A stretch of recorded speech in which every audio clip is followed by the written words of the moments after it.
As an example, fruits and vegetables that are canned or in pouches or in some other kind of container. So if you're going to keep, as I am right now, all of the fruits together, I use a lot of pineapple. We use some pumpkin, some different dried fruits. As I said, we're going to be bringing in more dehydrated and dried fruits. My garlic is back here. Because this is something that once it's opened, it goes in the fridge. I don't have to get to this even on a weekly in and out basis. It's just here until the one in the fridge is used up. It's in the very back of the bin. So I keep a bin that is, and I'm going to go ahead and measure this. This is getting into step 4 a little bit. The inside of this bin is 9.5 inches. That's going to come into play in a little bit because there are some food items that I group together that I need, if I'm going to put them all in one bin, I need at least 10 inches, 11 to give a little bit of wiggle room. So this bin would not be appropriate for that. I have another bin that is, and I'm going to see today if I can find some more of those bins that are about 10 inches apart.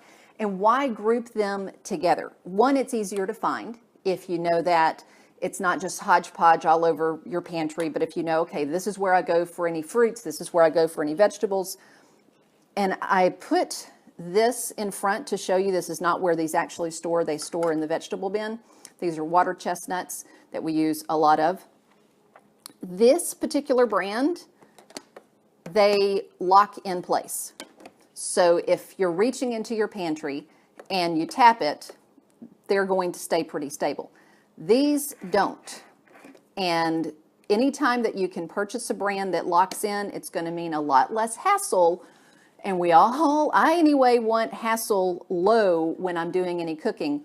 You reach in to get something and over something knocks. Let me go ahead and move these water chestnuts. See, that is already falling in there. And I'm just going to slip these down here for now. The tomatoes are the same way. These tomatoes, these big cans of tomatoes, this falling off and hitting a foot would not feel very good. So one of the things in that case that if you're needing height storage on your shelving, I just take something smaller and stack on top. Instead of having my 2 small tomato paste stack on top of each other and slide off. This isn't going to hurt as much when it hits the foot, but it's still a pain and a hassle to do that. Moving over to the vegetables, I already showed you the water chestnuts. We use a lot of salsa because of both chili recipes and Mexican Tex-Mex type recipes. So that's here, extra olives are here, seaweed's here. We also use a lot of green chilies. I've got several of those in the back. And even though we don't go through all of this in a week or in 2 weeks, I prefer bulk shopping so that I don't have, everything is there. Everything is in storage. Whenever I go to the grocery on a weekly basis, then it's getting run in, run out with fresh items. And when a supply starts getting low, let's say that I know for my rotation that I need 12 cans of green chilies. When I've only got 3 or 4 left, it's time to stock up again. And then I just shift the older ones to the top of the stack. What about items that you use pretty much every day and it's in and out of the pantry? Oil, vinegar, condiments, things like that are a good example.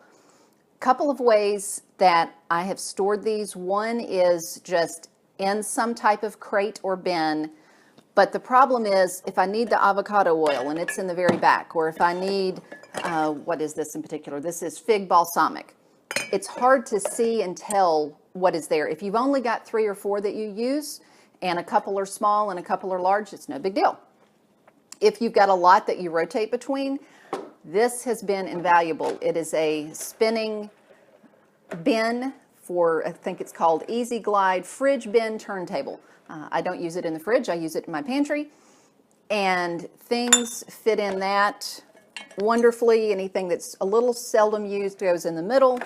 And then everything else just fits around the outside.